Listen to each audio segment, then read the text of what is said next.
Okay, welcome. This is Study in Croatia, now on our new platform with at Croatians Online, where you can find us on Spotify, Instagram, Facebook, and a wonderful website, croatiansonline.com, with our new media, lots of good things happening meant to reach out to our Croatian diaspora.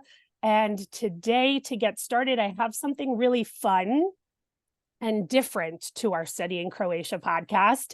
Normally, I've hosted, universities, institutions, and talked about different programs they have at their different academia places in Croatia. But today, I have invited a really cool guest who comes from actually a connection I made on Instagram. So social media, when they say it's a bad place, it's not as bad as we think. There's a lot of really cool things going on social media. My brother actually had shared this profile with me maybe a year ago, and I loved everything that was going on there. So I am welcoming Stanko Zovak to our podcast today, who is with All Things Croatia Podcast, and that's at All Things Croatia Podcast on Instagram. And he has well over 6,000 followers. That's really amazing that you've done some awesome work on there. You have a book, YouTube channel, comedy. You're doing a lot of wonderful things. We're going to get all into that today. But I would love to welcome you to our show. Thank you so much for being here today. Yeah, Sarah, thank you so much for having me on. Really excited to be, which I guess this is the inaugural episode. It is with Croatians Online. So we're really, really excited to have you as part of this and sort of this new direction that I'd like to take some of our episodes to, where, we aren't just speaking with major institutions. That I think is really important in getting the information out there, but also getting to talk to people who have had experiences in Croatia, studying in Croatia, who can really speak to the experience, which I think is really important to a lot of listeners. A lot of my young followers, they just want to know, like, what would it look like? What would I like? What would I not like? I've never been to Croatia, or I've only been a handful of times, or only in the summer. So I thought this was a great opportunity because you have done all those things, and I think you can share with us a little bit about that perspective today. But first, I need to ask you about your Instagram page. How did that come to be? That's really cool. Well, yeah, the Instagram page all started with the podcast, I guess. And that started, maybe, I guess it's been about 2 years since I've been running that. And that I started while I was, in the middle sort of my studies, you could say, over there in Croatia. And I was working with one newspaper online magazine, Croatia Week, and they post about, Croatian news in English. And it's mainly like positive things. It's not just kind of like all news, but sort of positive things that are going on over there. And I was working on some articles and stuff with the guy who runs that, Paul. And I asked him, how else can I sort of help create content, or, what other things can I sort of do? And he said, oh, well, maybe, a podcast would be interesting. And I started looking into that. And that's sort of when I started the podcast. And then the Instagram was just a way at first to sort of promote the podcast and do things related to that. And it kind of evolved into a little bit more. I mean, it's nothing too crazy, but I started doing like interviews on the street in Croatia and asking people questions, and as well here in Los Angeles, where I am currently, asking people about Croatia and things like that. So yeah, it got to be a little bit more of more than just promoting the podcast, but sort of all things Croatia, I guess, as the name implies. And yeah, I think you mentioned 6,000. It just recently hit that because Mhm. I posted like a comedy clip about learning Croatian language, and that kind of blew up. Just the other day, I posted that, and it's got like 400,000 views on Instagram. So yeah, that's how I got a bunch of followers lately in the last couple days. That's great. I loved it. I happened to see that clip too, and I thought it was hysterical because it resonated, I think, even for me as a Croatian American, in terms of, growing up and only knowing certain things and knowing how to say certain things. And Mhm. so yeah, your work in all things that you're doing through the podcast, the book, the comedy that you do, I think really aligns well with the experience of someone who is Croatian American. it is a different experience to be Croatian American, I think. It's both special, but I think it's also been a definite journey for a lot of us through understanding ourselves here in the US or anywhere in the diaspora, as well as being connected to our homeland as well and those roots. So actually within your book, which I did start reading and have read, and we'll recommend everyone to read it as well, which is called All Things Croatia, From Los Angeles to the Homeland.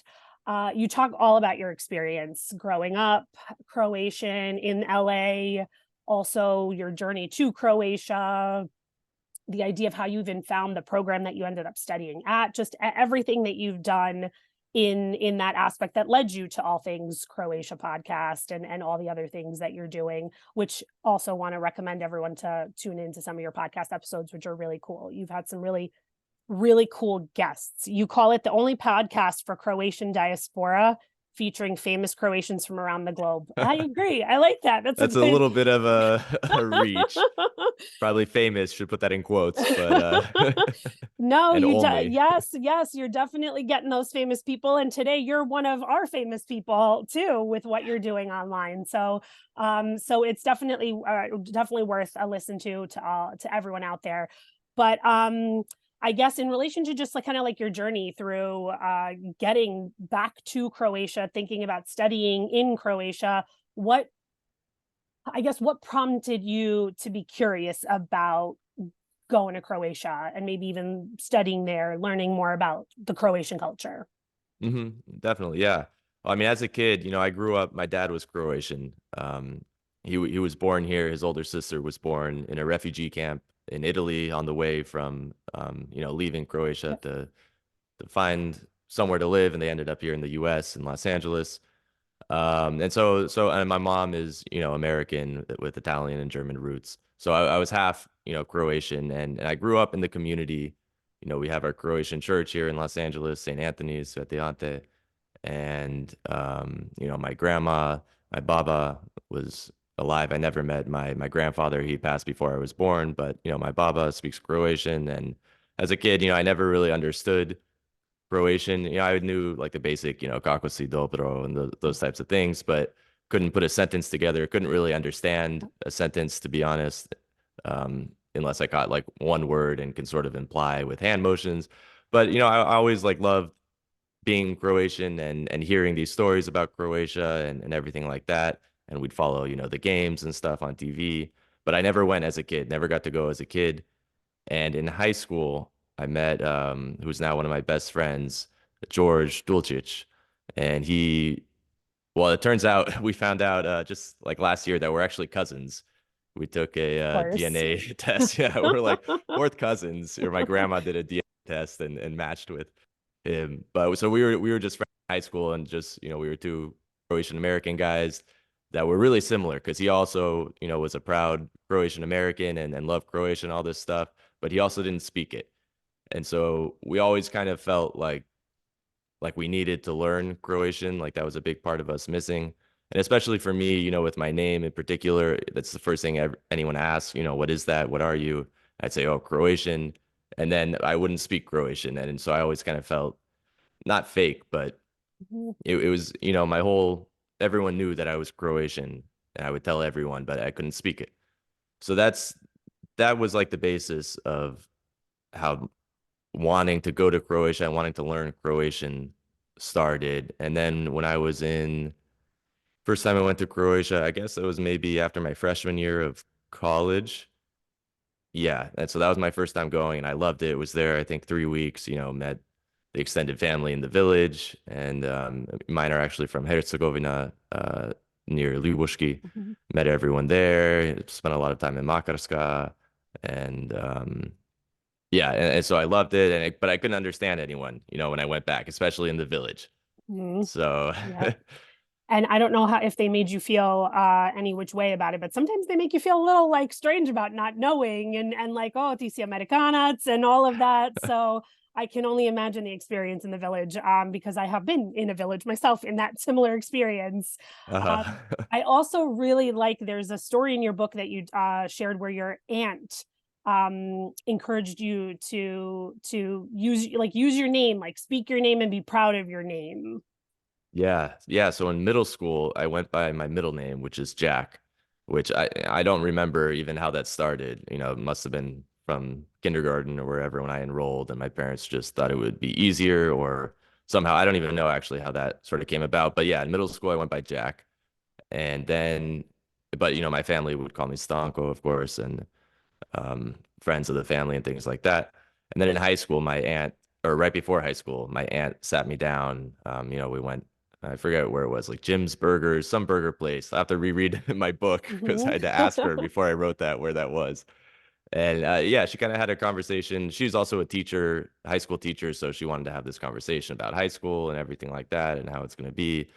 And yeah, somehow the conversation about my name came up, and she said, I just want you to know that you can be proud of your name, and of course people are going to mispronounce it, but you know and whoever does make fun of it, it's not worth having around as a friend, or something like that along those lines. Your That's friends will, if they respect you enough to say your name correctly, then they're good people, or something along those lines, which I mean makes sense, and sort of a valuable lesson, I guess, that I learned from that. And it was, I mean, I don't know, I always, well, it's been so long, I guess, since I went by Jack, that now I identify, I don't identify by that name anymore. But I always kind of felt like I mean, it was my first name. Stanko was my first name after all. And so I just sort of made the decision to go by that in high school. And of course, people mispronounce it when they read it, or, they have to repeat it a few times. But yeah, since then, I never really looked back, and I've never really had too big of an issue with it. It's always an interesting talking point, and then I get to tell everyone I'm Mhm. Croatian. So Yes, yes. Which there's another story that you share about, like, I think it's what you were with a bunch of coworkers or something, all speaking of like your different cultures, and you were like, and I'm Croatian, and they knew about Croatia, and that was really a cool read, because I think that happens so often here in America, where you are speaking with people and you're like getting to know different cultures, and so many people tend to know the Croatian culture a lot of times, which surprises me a lot of times too, that people actually know Croatia. I mean, I think we're pretty famous these days because of soccer. So we want to yeah, shout out to our soccer team for that. But I thought that was really great, and that just kept encouraging you to want to like learn more about your culture and explore more about it. And I think one of those events like precipitated you eventually leaving or something, but I thought that was a really cool experience and story that you shared also in your book. definitely. Yeah. Yeah. And to your point, I think those coworkers knew, Modric from from Mm-hmm. football, soccer. And so yeah, definitely he's put Croatia on the map For as far sure. as Mm-hmm. Americans at least. Definitely, definitely. Okay. So then you so then you journeyed over the all the way over to a village in Makarska, or or regions around Herzegovina, and then Mhm.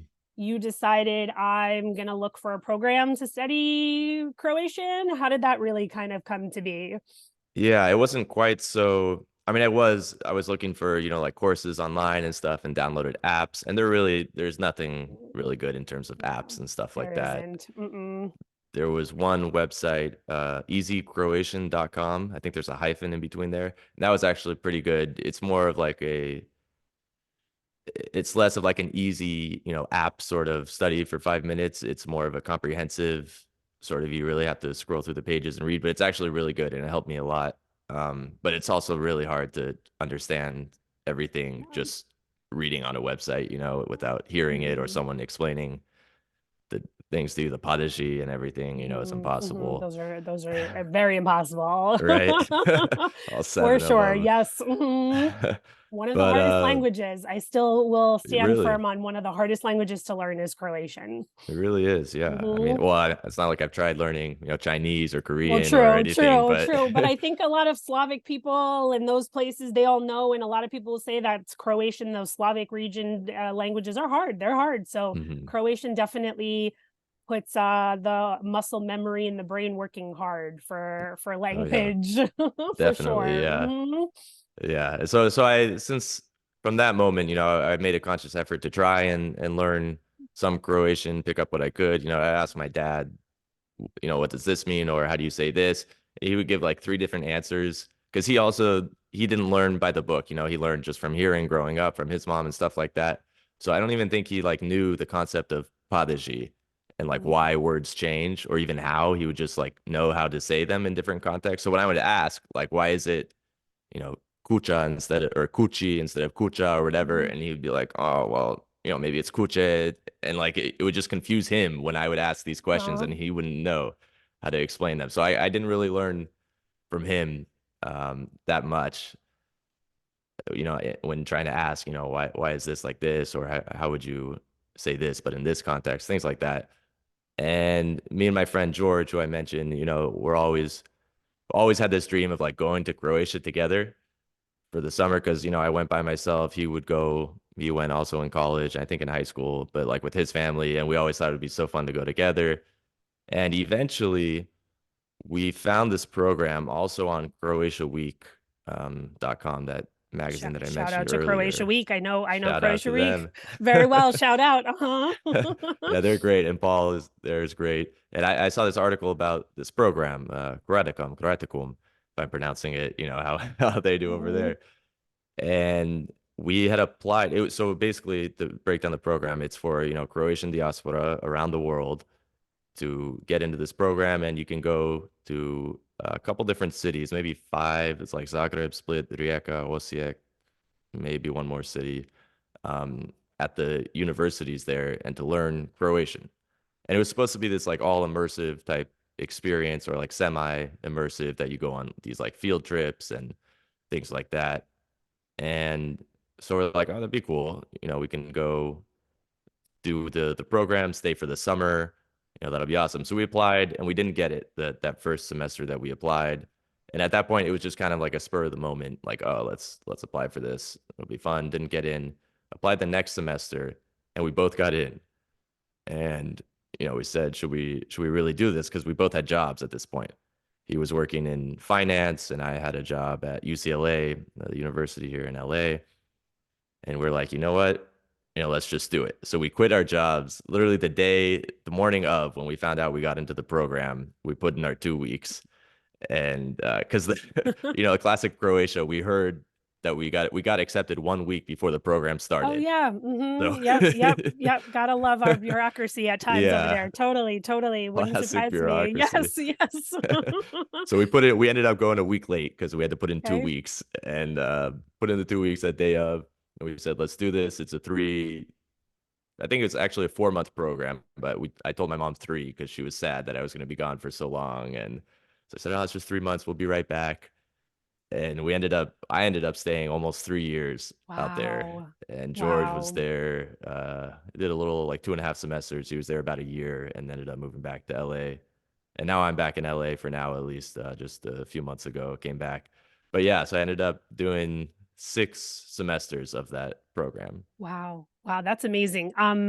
You had said that they're located through a lot of Croatia. Were you able to choose where you wanted to study? Yeah, so I don't know. I guess it probably depends on capacity too, and some places are probably more sought after than others. But yeah, so we decided to go to Zagreb. We were thinking Split at first, just because the coast, and that's where Mhm. in around that area we were for the summer, and that was Mhm. basically all we knew of Croatia. But then we are like, it's not going to be summer yet, and probably Zagreb is going to have more things to do during the off season, Yeah. which turned out to be true and is true. But yeah, so we were in Zagreb and we selected that. That's great. And that program is run alongside University of Zagreb. So you are a student of the University of Zagreb. I'm guessing that's how it would work. Yeah, it's like a semi student. I don't know exactly how we're qualified, but so yeah, it's run through the Office of Croats Abroad, Yep. government office, and then in Mhm. partnership with the university. Mine was the University of Zagreb in the philosophy department. So that was the department, the building where we took the classes. And yeah, so we were allowed access to the Mensa, which is like the cafeteria. We got our little, cafeteria card, and we were allowed to stay in the student dorms, which we did. And so we got to Cool. live with, the other students and, other foreign students like us who had come for the program as well.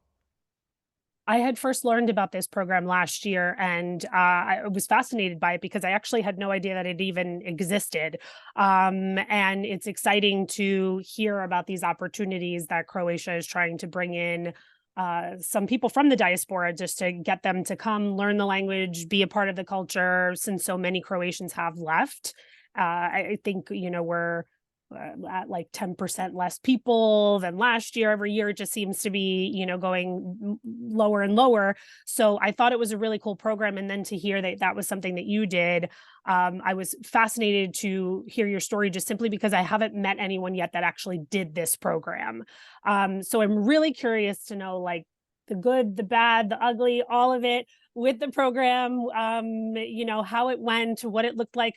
Obviously it did something, positive, because you stayed in Croatia for as long as you did. But we all know how things can be. So I think, especially for young people listening today, I think to hear your experience about what that program was like for you, positive, negative, and even just for families to understand what they would be like allowing their child to do, I think is really important. So if you could talk about some of your experiences through that program while you were there. Yeah, definitely. I will say they don't promote it very well, at least in the Yeah. US, because Yeah. at any point in time, I was probably one of maybe at the most like 5 Americans Yeah. Yeah. in that program. So there wasn't a lot of, Americans from the US. There was a lot of people from Latin America, South America. That was probably the majority of students. With Croatian roots, there's a lot, of course, in Argentina, I was just going and to some ask, other does everyone countries. have to be connected somehow to Croatian background or ethnicity? Not, yeah, that's a good question because you don't have to have Croatian roots. I'm not sure what percentage. It's the majority of people in the program do have Croatian roots, and not everyone very close. It could be like four great grandparents. I don't even think there's a limit to that, but not everyone is very closely connected.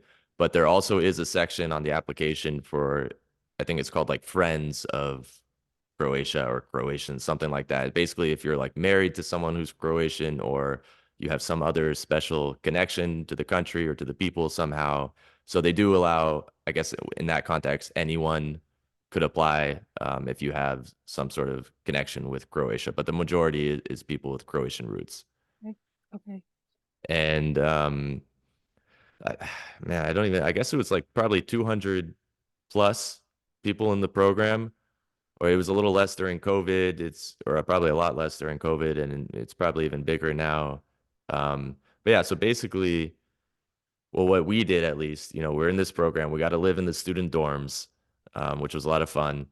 And you have access to the cafeteria. You're enrolled, I guess, in as a student. Although I'm not sure if you have the exact same privileges as a normal student would have at the university, but definitely you have a lot of them.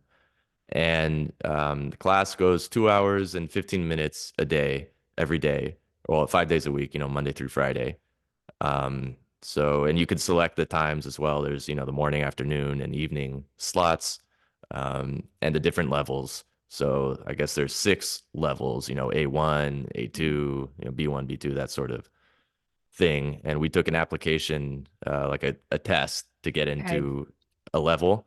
And actually, I remember emailing the lady, whoever was running it, whatever the email was, and I said, I can understand some of the words on the test, but I can't really understand what the questions are asking. She said, "Okay, we're gonna put you in the beginner Oh level." gosh. I don't even know why. Like I thought that I would be not in the beginner level, having to email that.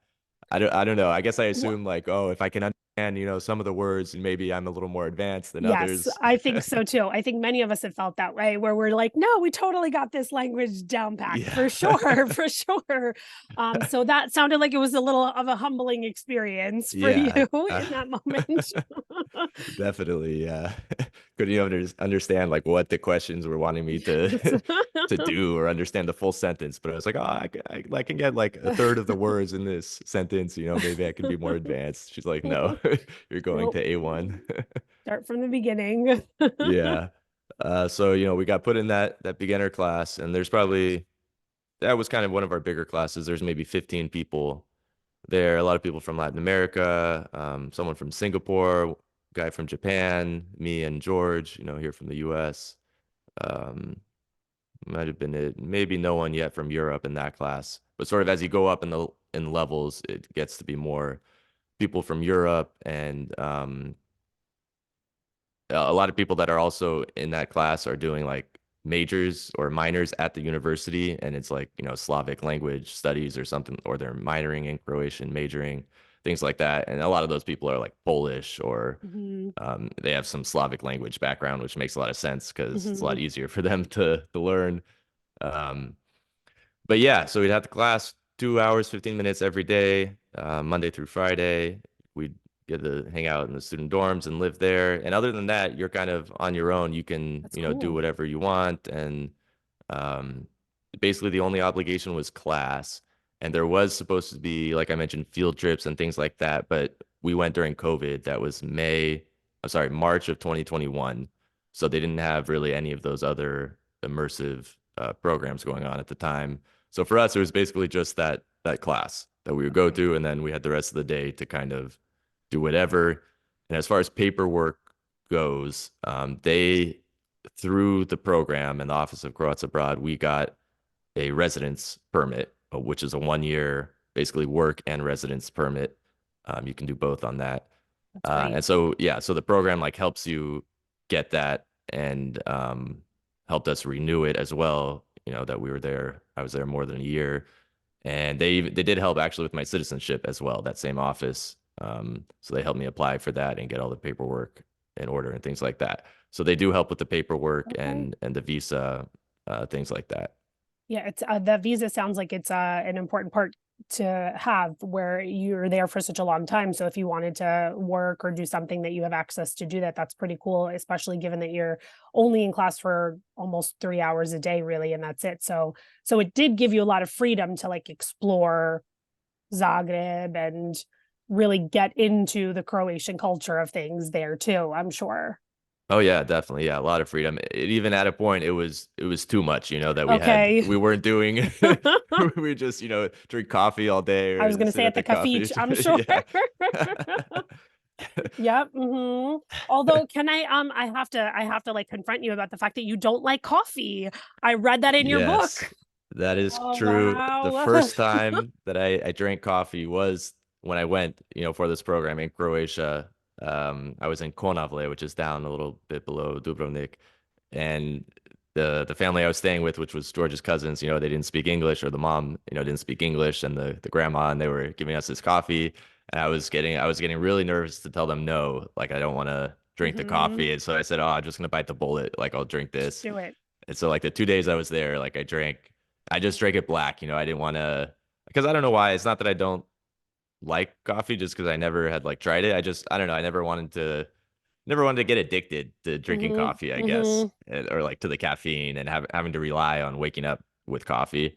So I just like drank it black, didn't put any sugar or anything in there. And I was like, as long as I hate it, I'll never want to drink it again. I Yep. don't know, it's kind of silly reason, No, but it's no. just, I don't know. I never wanted to really start drinking coffee. So yeah, I made it, other than that, those 2 days, I made it the whole 3 years without drinking coffee over That's there. amazing. And spending time at the cafe, which I think Yeah. goes to show you there's a lot of other things to be drinking at a cafe. Yeah. Well, when they say let's go for a coffee, it's not always just coffee. No, no, it's not. I I think, was drinking a lot of beer yes. out there. And I think it's just the idea, and you mentioned it in your book, of the idea that it's like a gathering space. I think in Croatian, in the culture, it's a space for us to get together with friends and just spend time, and it doesn't have to be about the actual drinking of coffee, that experience. But I could see that getting boring if you're doing that too much. Um Yeah, well, after 2 years, then I was like, I probably need to find something to do. So then when you were there, did you get involved in anything outside of your studies eventually? What did your like days really consist of outside of the schoolwork?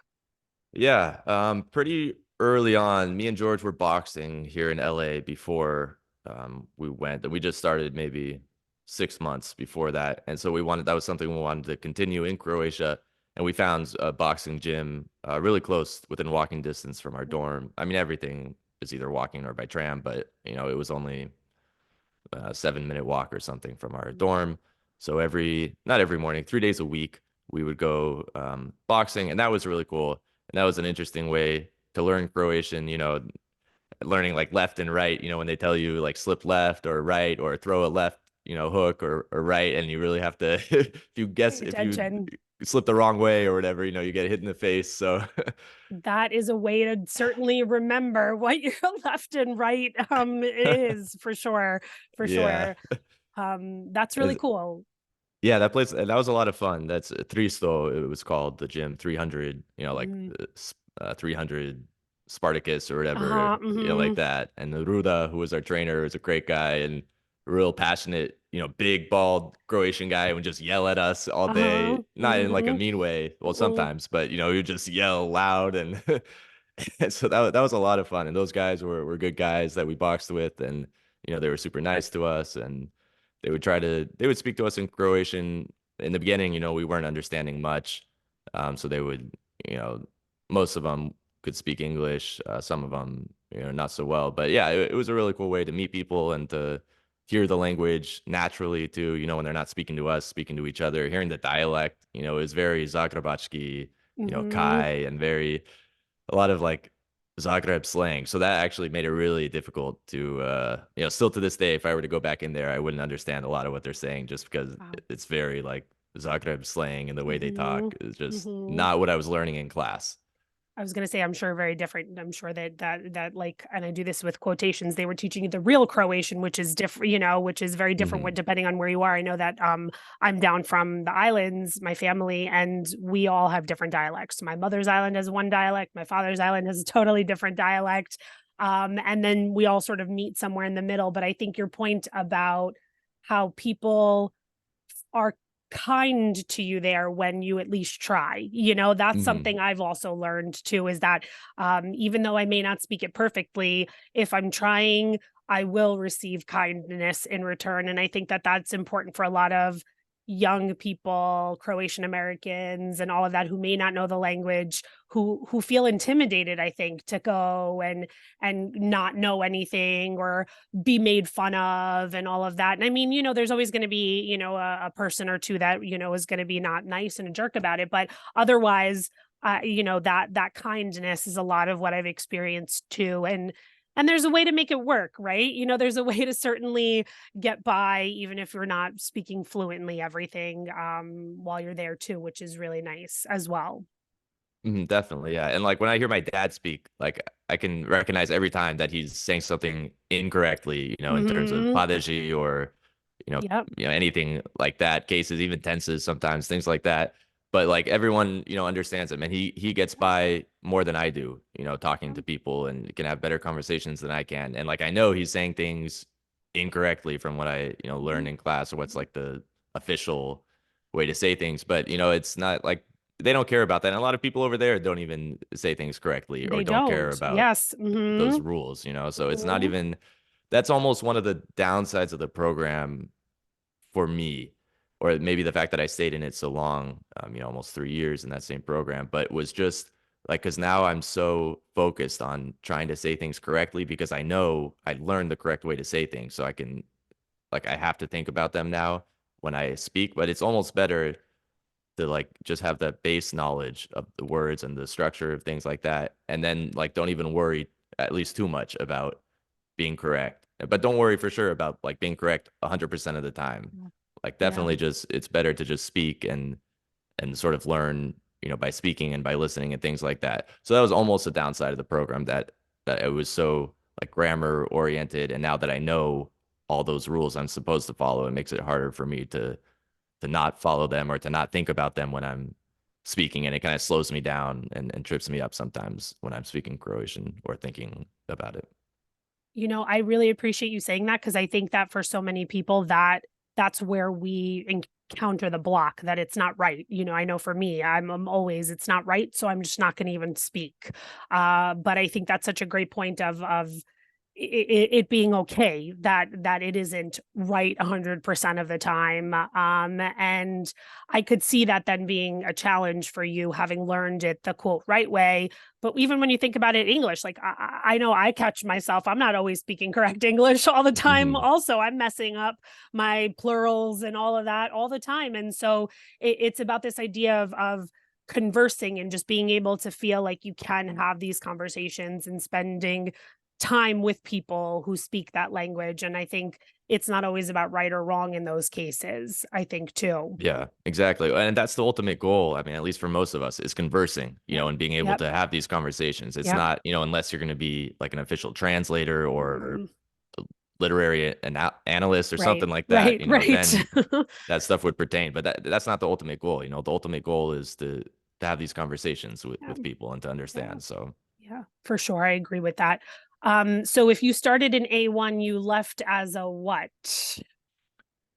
I think so. Not it wasn't just A1, then the next is A2. It was Okay. like A1, then like A1.5 to Okay. something. There was like a weird sort of thing, but I believe the last class I was in was C1, which I didn't finish. I left. I came back for Christmas, and the semester went on till January. So I skipped about the last month of that class, and so it didn't end up graduating as like a C1. But that's what I would have been if I finished that program, and that's the last level they have.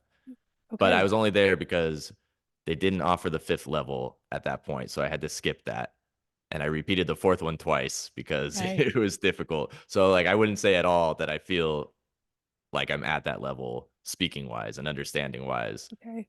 Which because I think that's like I forget how they describe it. It's not like translator status. I think that's one more level that they weren't offering, but it's supposed to be like fluent and that kind of stuff. And we were reading a lot of like tough philosophy type articles, Wow. things like even in English that I would Hard really have to time. focus when reading. So it was really hard for me that final level. So yeah, definitely I wouldn't say I feel like I'm a C1 level, but definitely I learned a lot from the program coming in from almost nothing. That's great. So would you recommend it to people, you think, honestly? I would, yeah, I would on the basis that I mean it was great for me. I would say the first four levels were probably three or four were probably really like necessary, at least for the way I feel like I need to learn languages.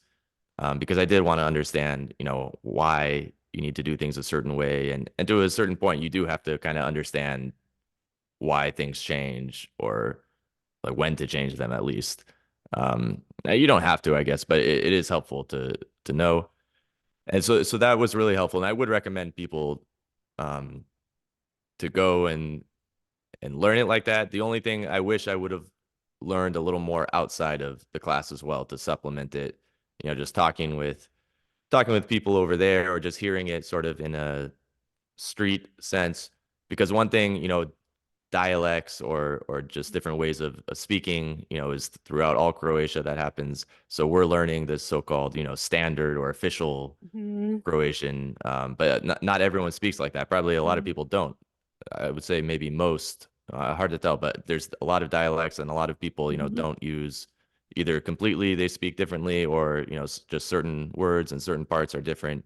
So that part, like I was saying, it was hard to understand the people, boxing because they spoke in their sort of style with their slang, as opposed to what I was learning in class. So I would say it's definitely important to supplement that class with sort of real world examples and real world like training, if that makes sense. Yeah, yeah. I think that is the key for most of us, Croatian Americans in the diaspora, all of us, like that idea that we just really want to be able to, I think, get out there, talk to people, feel like we can be included in discussions with family over there, things like that. And that it doesn't have to always be this official way of doing it necessarily.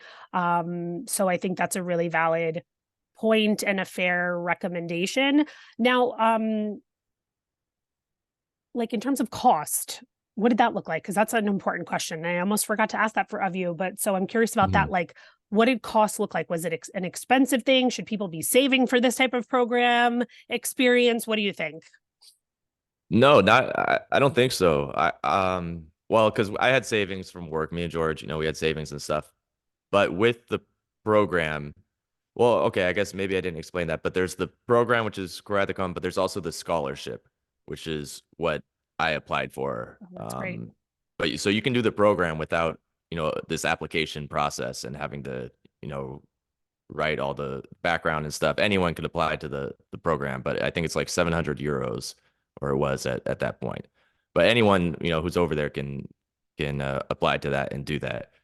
But this was like a call. I forget how they translated it into English after that, but basically it's like a scholarship thing, and that's the article I read about. Is that the scholarships for the program have gone out, and so that's what we applied to. And with the scholarship, it was so the class is free. There's no cost of the class. You don't have to live in the dorms there. You can, if you have somewhere to stay there, you can stay. Um, and then the dorms, you get refunded. How much was it? Maybe like, I forgot even in Kuna what it was back then, but it's maybe like 200 euros if you pass the class at the end of the semester. And so they give you that, and that's supposed to cover the cost of like the dorms. But the dorms we were paying, I think I was paying like 40 euros a month to stay in the dorms, which is super cheap, like 45 bucks a month. And then you get basically all that money back at the end of the semester if Wow, you pass the class. So it's like almost free if you that's think of it like great. that. If I Mm-hmm. mean, you have to pay for your flight out, of course, which Mm-hmm. is, the most expensive part. And then if you have somewhere to stay, you can stay there. But if not, the dorm's really cheap, and then you get that money back when you pass the class. So That's awesome. yeah. I think that part is really great to hear because I think that cost is oftentimes something that we're all considering and worried about, and parents sending their kids overseas like that, considering those aspects. So I think that's really great to hear. So that's why it is really interesting that it's not as heavily promoted as I feel like it could be here in the US, and I think there Mhm. would be a lot of interest in people here in the US. So hopefully, people listening will have learned from your experience and will want to maybe embark on a similar adventure. It certainly like led you into some really cool things. Yeah, I'm really excited to see all the work that you're doing with all things Croatia, your podcast, everything. So knowing that this had an influence in some way for you, I think is really a cool thing for sure. Yeah, yeah, it was definitely, I'm really happy and really blessed, that I was able to do the program and for so long, Yeah. as well. And yeah, it was really a great experience for me. And it led me to, a lot of other different things, like you said. I mean, it led me living in Croatia for 3 years as it Yeah. was. And, Yeah. if I would have told my high school self that, back in the day, I would have thought I was so cool, like, oh, that's awesome. You got to Mhm. live there. So yeah, when I look back and think about it, I'm really, really blessed to be able to have done that. Yeah, that's great. Any plans to, even if it's just to travel back, any plans to go back anytime soon? Yeah, I'll be going back in June, Very a cool. couple months here now, and I don't have a return flight yet, so I'm not sure how long I'll be out there, but realistically, Okay. it'll probably be 3 weeks. Well, I don't know, actually. Funny, unrelated story. I just got laid Yeah. off last week, Oh so no. well, Oh, or yeah, I mean, bittersweet, but now okay. I could maybe Maybe. Oh, stay longer. yay. Bittersweet the fact that now I'm free all summer unless I find something before then, which I'm kind of thinking about putting off until after the summer. So I Mhm. may stay out there for a lot of the summer. I don't really know yet, kind of up in the air. But I'll be out there in any case for at least a couple weeks this summer. Want to try to go Super to the cool. Euros in Germany. Yes, yes. Oh, then I'm definitely going to be staying up to date on your Instagram because you have to post all about those things that you do. Oh, definitely, yeah. Totally post and do some like street, interviews with all the Hrvati that are at the Croatia games too. Yeah, I'm excited for that. Yeah, definitely a lot of fun things that we can do over there. For sure, for sure. Super cool. All right. Well, thank you. I really appreciate this. I have probably 1,000 more questions and I could keep going. I would love to have you back in some capacity at some point. So we may just be in touch for future references. But if you wouldn't mind plugging the different places people can find you on before we end our show for today.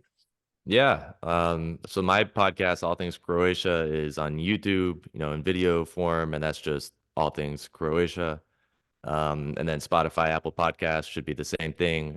Should be able to find it pretty easily when you type in All Things Croatia. Yeah, and then the Instagram, of course, that's where I probably post the most content. Some of that goes up on YouTube as well. But yeah, probably Instagram is the main place where I post things, and that's also just All Things Croatia. And you can find my personal account on there as well if you want to follow me personally. But yeah, those are my socials. Very cool. Thank you so much for being here today with us, Stanko. We look forward to watching all the fun things you're going to do this summer in Croatia. And again, this was Study in Croatia, our first episode on at Croatians Online. I'm going to get this wrong every single time. Let me repeat it. It's at Croatians Online. You can find us on Instagram, Facebook, and we have a Spotify channel as well as we're gonna have YouTube soon. We're growing and it's exciting as well. So thank you again, and I will look forward to everything that you're going to be doing. Thank you, Stanko. Yeah, Thank thank you, you. Sarah. Thank you all for listening.